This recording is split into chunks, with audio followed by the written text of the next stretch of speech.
Welcome to the Slop Farm. Enjoy the video. You start by confirming prerequisites and taking the initial actions.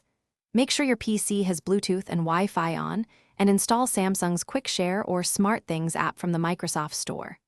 Once done, sign into the same Samsung account on both devices and enable Quick Share or Nearby Share on your phone.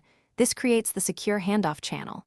Next, open the Quick Share app on PC and allow required permissions, location, network, and notifications, so the devices can discover each other immediately. Now you move into the core transfer steps. Open Quick Share on your PC and set device visibility so your phone can find it. Briefly choose Nearby or Anyone while pairing. On the phone, select the photos or files you want, tap Share, then Quick Share, and pick your PC from the device list. After you tap Send, watch the transfer request on the PC and accept it, then select where to save files. This establishes the secure transfer session and sends data directly over Wi-Fi or Bluetooth.